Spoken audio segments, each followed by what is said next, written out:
Welcome to another video. आज का जो हमारा टॉपिक है वो है ग्रुप ए स्ट्रेप्टोकोक्साई या स्ट्रेप्टोकोकस पायोजन। प्रीवियस वीडियो में हमने जो डिस्कस किया था वो हमने डिस्कस किया था कि जो बीटा हिमोलाइटिक बैक्टीरियाज होती हैं, beta haemolytic gram positive cocci, उसमें दो categories, group A and group B. Group उनकी हमने दोनों की डिफरेंसेस देखे थे। तो आज ग्रुप ए वाली जो है हम वो स्टार्ट कर रहे हैं, जिसमें स्ट्रेप्टोकोकस पायोजन वेरी वेरी इंपॉर्टेंट है। अब स्ट्रेप्टोकोकस पायोजन की पहले जनरल प्रॉपर्टीज देख लें कि वो है उनकी कौन सी है। जैसे कि पहले ग्राम पॉजिटिव कोक्साई जीपीसी है, ये ग्राम पॉजिटिव कोक्साई है। कैटालेज नेगेटिव है क्योंकि कैटेगरी हम वो कर रहे हैं, ठीक है, simple.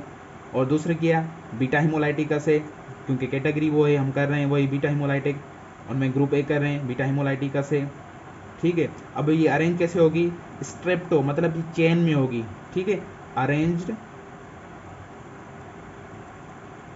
In violet coloured chains on gram staining. Gram stain करेंगे तो ये कैसी कलर होगी, एक चेन में होगी और वायोलेट कलर होगा क्योंकि ग्राम पॉजिटिव है। और क्या है, ये बेसीट्रेसिन सेंसिटिव है, बेसीट्रेसिन सेंसिटिव हो गई। और केम्प टेस्ट में नेगेटिव है और HST टेस्ट भी नेगेटिव है, ठीक है। ये प्रीवियस वीडियो में हमने कर लिया था। ये इसकी जनरल प्रॉपर्टीज हो गई। अब इसकी वर्लेंस फैक्टर्स को करते हैं हम। वर्लेंस फैक्टर्स कौन से हैं इसके। वर्लेंस फैक्टर्स में पहले जो इंपॉर्टेंट चीज़ आ जाती है वो है एम प्रोटीन इसकी। अब एम प्रोटीन है क्या, असल में ये प्रोटीन्स होती हैं जो प्रोट्यूड्स होती हैं, protrudes from the cell wall, protrudes from outer surface of cell, ठीक है, सेल वॉल से या आउटर सरफेस से ये प्रोट्यूड होती हैं बाहर। इनका काम क्या होता है, ये वर्लेंस फैक्टर कैसे करती हैं, दीज आर द एंटीफेगोसाइटिक, एंटीफेगोसाइटिक एंटीफेगोसाइटिक है, मतलब कि जो फेगोसाइटोसिस का प्रोसेस होगा उसको रिड्यूस करेंगे। कैसे एंटीफेगोसाइटिक है, ये करते हैं ब्लॉक, मतलब माइनस, ये ब्लॉक शो करवा रहा हूँ मैं, C3b कंपोनेंट होता है जो कॉम्प्लीमेंट सिस्टम है। कॉम्प्लीमेंट सिस्टम ये इम्यूनोलॉजी में हम पढ़ेंगे कॉम्प्लीमेंट सिस्टम क्या है, बट फिलहाल तक ये आपको याद रखना है कि एक C3b कंपोनेंट होता है कॉम्प्लीमेंट सिस्टम का, वो ऐड करता है एज अ ऑप्सोनिन। ऑप्सोनिन का मतलब क्या है, वो मॉलिक्यूल जो प्रोसेस आता है ऑप्सोनाइजेशन करवाए। ऑप्सोनाइजेशन का सिंपल मकसद ये है कि जो इन्हांस करे फेगोसाइटोसिस को। तो जो C3b है, अब ये एम प्रोटीन C3b को इनएक्टिव करेगा। जब C3b इनएक्टिव हो जाएगी तो ये ऑप्सोनिन एक्ट नहीं कर पाएगा, तो ऑप्सोनाइजेशन कम होगी, तो फेगोसाइटोसिस इतना नहीं होगा। तो ये वर्लेंस फैक्टर है इस हिसाब से, ठीक हो गया जी। और क्या होगा, और इसकी प्रॉपर्टी क्या है, on the basis of the M protein 100 serotypes हैं इसके, ठीक है, सीरोटाइपिंग की हमने, तो इसके 100 सीरोटाइप्स हैं on the basis of M protein. ये याद रखने, ये BCQ आ सकता है, ठीक है। और important, very very important point है अब कि जो स्ट्रेन है जो एम प्रोटीन बना, जिसमें एम प्रोटीन होगा, वो क्या करवाएंगी, वो इम्यून मीडिएटेड डिजीज करवाती हैं, ठीक है। वो हम पढ़ेंगे इम्यून मीडिएटेड डिजीज जो स्ट्रेप्टोकोकस पायोजन करवाती है, बट वो कौन सी स्ट्रेप्टोकोकस पायोजन करवाएंगी, जो जिसमें एम प्रोटीन होगा, ठीक है। ये आपको याद रखना है, वेरी वेरी इंपॉर्टेंट। उसके बाद दूसरी इसकी कैटेगरी हम करेंगे एंजाइम्स की। ये भी वर्लेंस फैक्टर हैं कि एंजाइम कौन से हैं जो वर्लेंस फैक्टर में इन्वॉल्व हैं। पहला जो है वो है हाइलुरोनिडेज।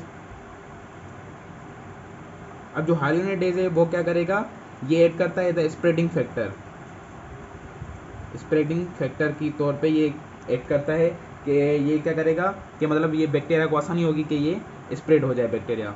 दूसरा है स्ट्रेप्टोकाइनेज।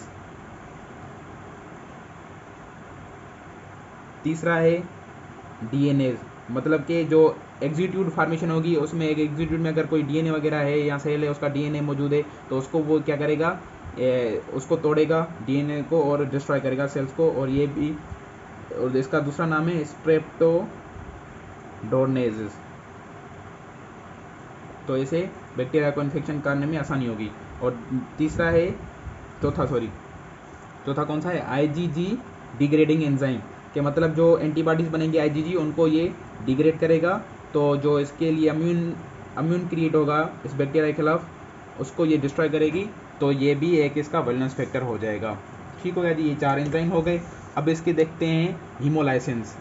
वो भी वैल्यूलेंस फैक्टर्स ही हैं, हीमोलाइसेंस, जो इसको डिजीज़ काज करने में हेल्प करते हैं। ठीक है, पहला जो हीमोलाइसिन है वो स्ट्रेप्टोलाइसिन ओ है, स्ट्रेप्टोलाइसिन ओ। ठीक है, वेरी वेरी इंपॉर्टेंट है ये स्ट्रेप्टोलाइसिन ओ, ये याद रखना है आपको कि स्ट्रेप्टोलाइसिन इसका हीमोलाइसिन है। अब ये क्या होता है, इसकी प्रॉपर्टीज़ क्या हैं, पहले ये ऑक्सीजन लेबाइल है, मतलब कि in the presence of the oxygen ये टूट जाएगा। ठीक है, और दूसरा क्या करवाता है, ये बीटा हीमोलाइसिस काज करवाता है, काज बीटा हीमोलाइसिस ओनली। ठीक है, ये याद रखना है, only when colonies grow under the surface of a blood agar. ठीक है, ब्लड अगार प्लेट वगैरह इसको अंडर द सरफेस ग्रो करवाएंगे तो ये इसकी वजह से बीटा हीमोलाइसिस होगी। ठीक है, ये हो गया। और उसके अलावा क्या है इसकी प्रॉपर्टी, जो अब ये क्लिनिकली इंपॉर्टेंट है, it is antigenic.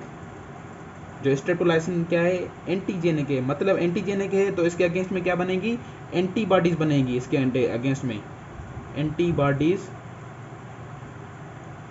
To it develop.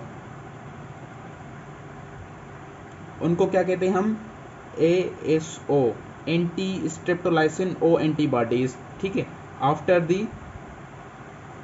After streptococcal infection.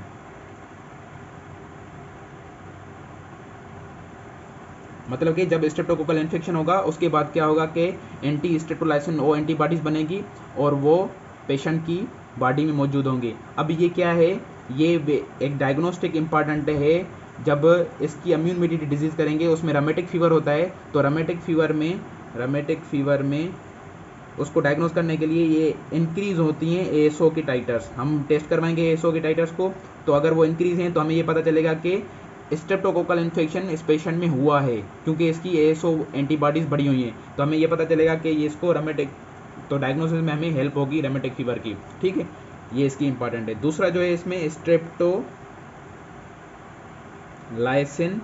S. अब जो स्ट्रेप्टोलाइसिन है वो क्या है, इसकी ऑक्सीजन स्टेबल है।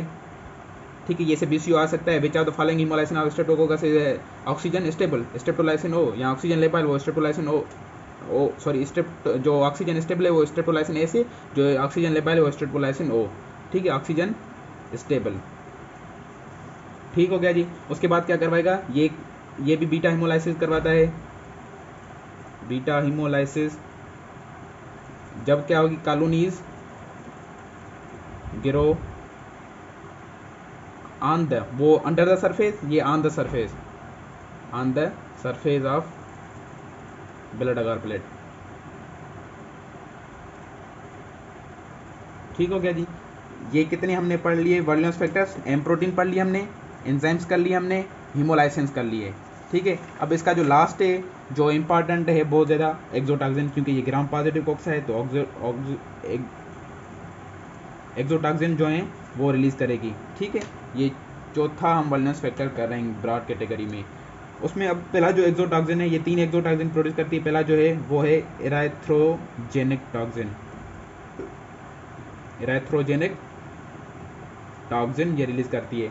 ये क्या है, ये acts as a super antigen. अब सुपर एंटीजन का आपको मैंने कॉन्सेप्ट दिया था, जो स्टेफिलोकोकस ऑरियस के एक्सोटॉक्सिन किए थे उधर, तो अगर आपने वो वीडियो नहीं देख ली तो वो देख लें, आपका सुपर एंटीजन का कॉन्सेप्ट क्लियर हो जाएगा। थोड़ा बता देता हूँ मैं, सुपर एंटीजन का क्या होता है कि ये बहुत सारे जो हमारे T सेल्स होते हैं उनको एक्टिवेट करवाते हैं। अप्रोक्सीमेटली 20% ज़्यादा T सेल्स हमारी एक्टिवेट हो जाती हैं। ठीक है, और ये क्या काज करवाता है, काज स्कारलेट फीवर। दूसरा क्या है इसका,